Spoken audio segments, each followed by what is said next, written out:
셀리의 이야기. 안녕하세요, 셀리입니다. 역시 장마가 끝나니 숨이 막히는 더위가 찾아왔습니다. 더위를 이길 보양식들은 챙겨 드셨나요? 찜통 더위 힘을 내어 이겨보자고요. 오늘 들려드릴 이야기는 도서출판 마르버레이 안데르센 동화 우리가 잘 알고 있는 이야기입니다.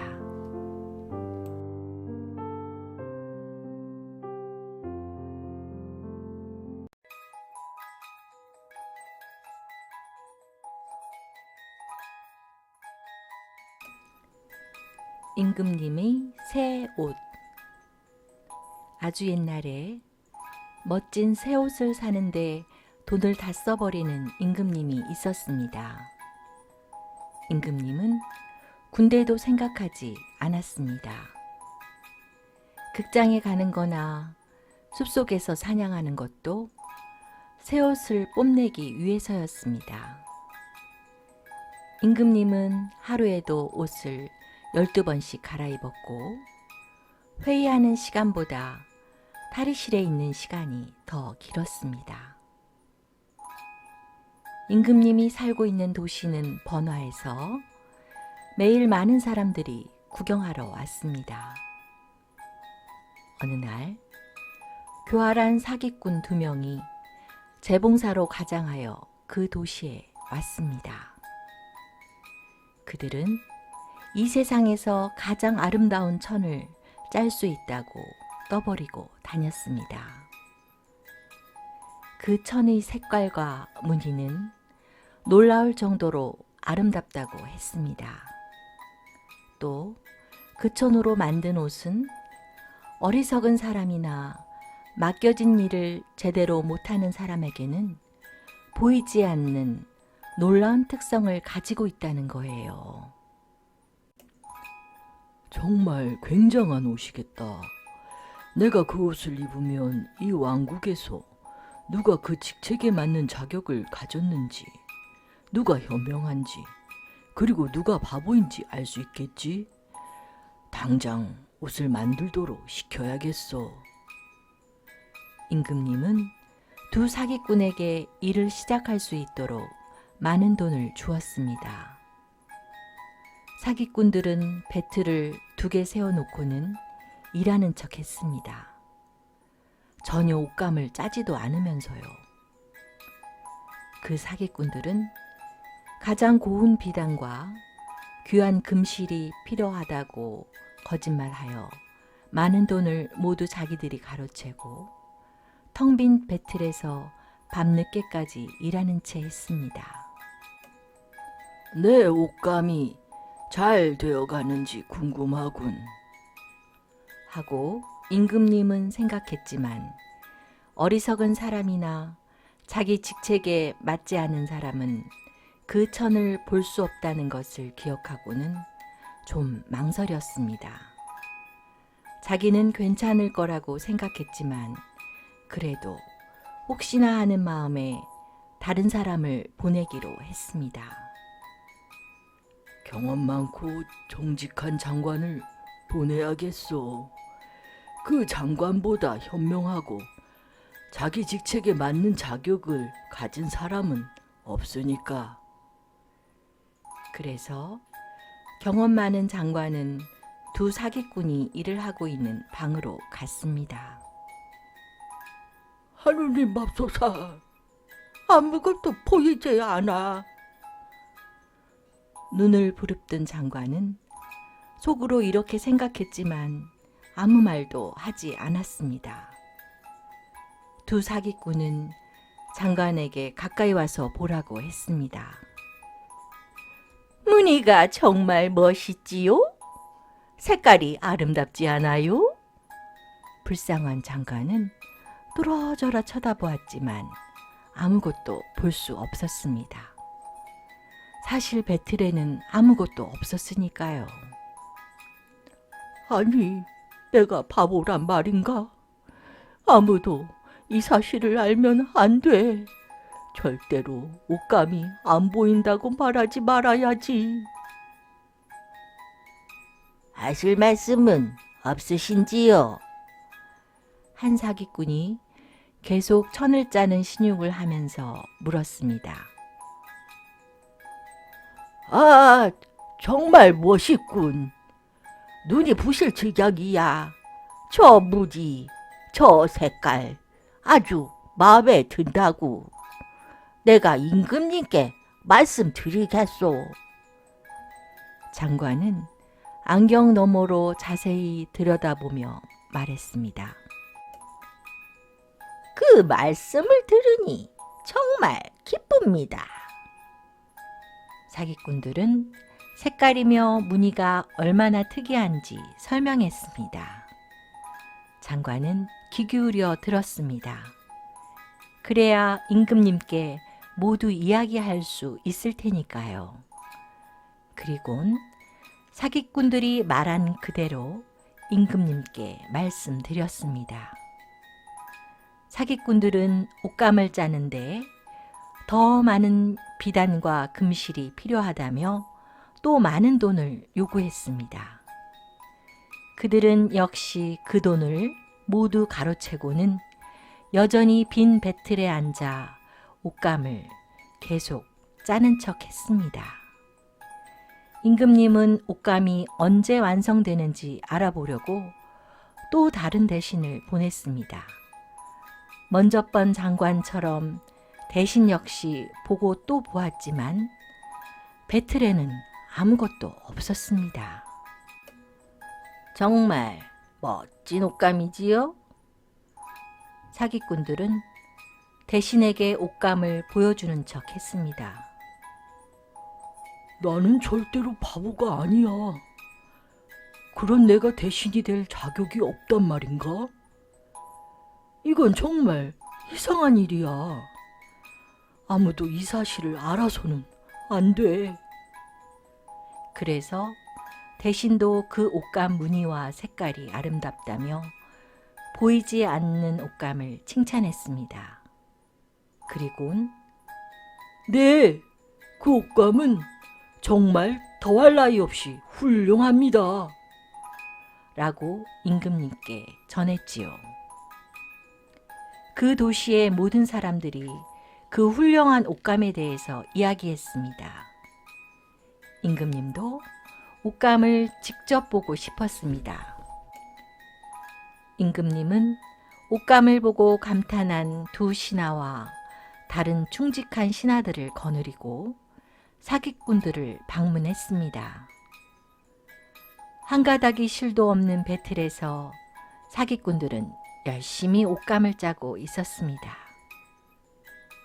훌륭하지요? 오, 전하, 이 무늬와 색깔 좀 보십시오. 비어있는 배틀을 가리키면서 장관과 대신이 말했습니다.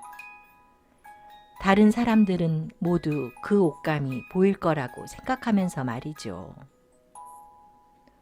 아니, 이럴 수가. 전혀 보이지 않다니. 내가 어리석다는 말인가? 내가 임금이 될 자격이 없다고? 이런 끔찍한 일이 내게 일어나다니. 임금님은 이렇게 생각했지만 큰 소리로 말했습니다. 오, 정말 아름답소. 내 마음에 꼭 드는군. 빈 배틀을 보고 마음에 든다는 듯이 임금님은 고개를 끄덕였습니다. 아무것도 볼 수 없다는 사실을 인정하고 싶지 않았거든요.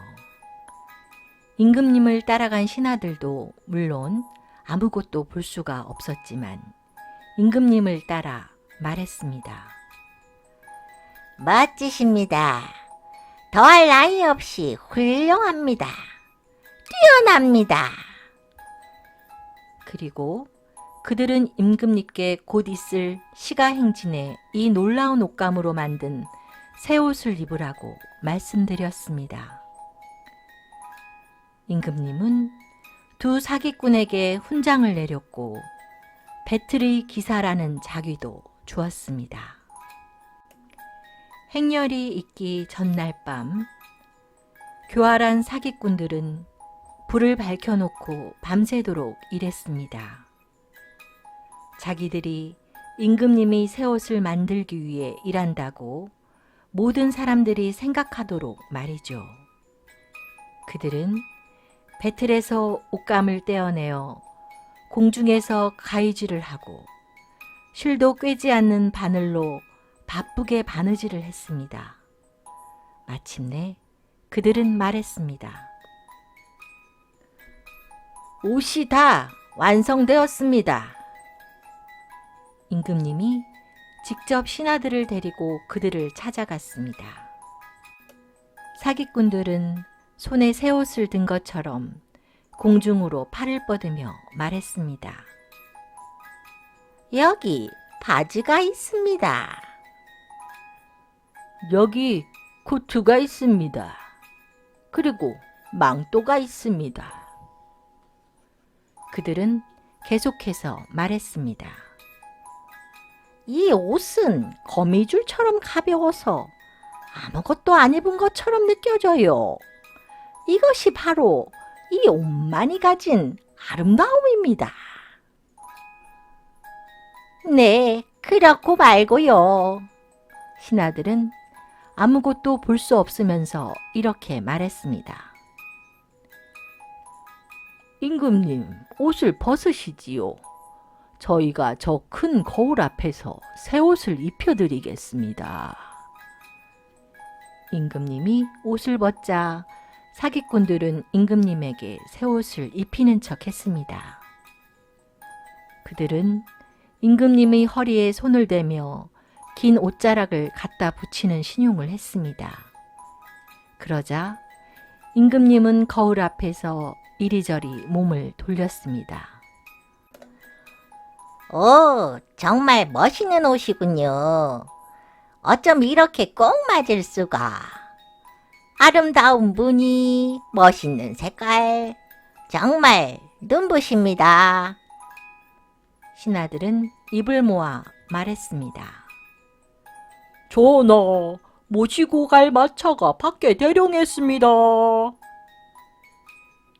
준비 다 됐소. 어때?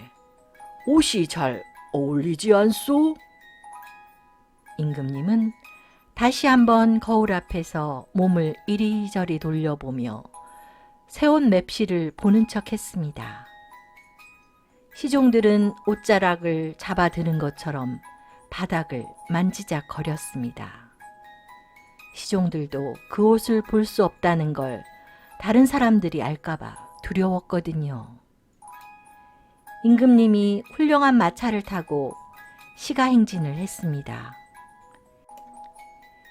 거리에 수많은 구경꾼들과 창문으로 내다보던 사람들이 소리쳤습니다. 임금님의 새 옷은 정말 멋지구나. 저 멋진 망토 좀 봐. 임금님께 너무 잘 어울려. 사람들은 임금님의 새 옷이 안 보이는 걸 다른 사람들에게 알리고 싶지 않았습니다. 그건 바로 자기가 어리석은 사람이든가 자기 직책에 어울리지 않는 사람이라는 것과 같았으니까요. 임금님은 여태까지 입었던 어떤 옷보다도 더 많은 칭송을 받았습니다. 그때 한 아이가 말했습니다. 임금님은 옷을 안 입었어. 이 순진한 아이가 하는 말 좀 들어보라고. 라고 아이 아버지가 말하자 그 말은 금세 입에서 입으로 전해졌습니다. 임금님은 벌거숭이래요. 저기 저 아이가 임금님이 옷을 안 입었다고 했어요. 임금님은 벌거숭이래요. 임금님은 움찔했습니다. 임금님도 그 말이 옳다고 생각했으니까요. 의전행렬이 끝날 때까지 버텨야 돼. 임금님은 조금 전보다 더 당당하게 행진했습니다. 시종들도 여전히 잊지도 않은 옷자락을 계속 들고 갔습니다.